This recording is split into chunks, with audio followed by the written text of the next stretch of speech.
ભરૂચ જિલ્લાના પાનોલી રેલવે સ્ટેશનની હદમાં ચાલતી ટ્રેનમાં મુસાફરી કરી રહેલ એક નિર્દોષ યુવક સાથે મોબાઈલ સ્નેચિંગની કથિત ઘટના બાદ ટ્રેનમાંથી નીચે પટકાતા સારવાર દરમિયાન તેનું કરુણ મોત નીપજ્યું છે, જેણે રેલવે મુસાફરોની સુરક્ષા સામે ગંભીર સવાલો ઊભા કર્યા છે। પ્રાથમિક માહિતી મુજબ યુવક ટ્રેનમાં મુસાફરી કરી રહ્યો હતો તે દરમિયાન અજાણ્યા સ્નેચરો દ્વારા તેનો મોબાઈલ છીનવવાનો પ્રયાસ કરવામાં આવ્યો હતો।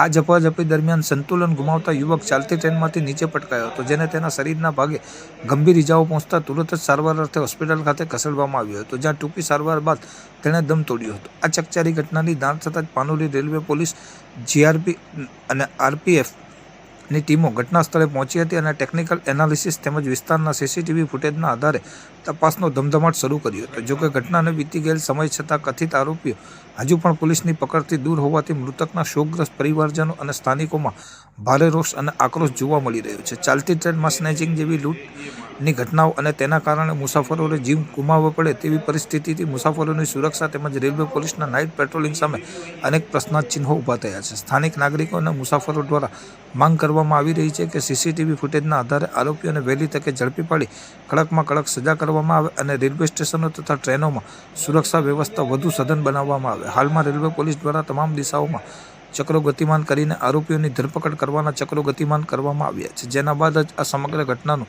સાચું કારણ અને વિગતો બહાર આવી શકશે।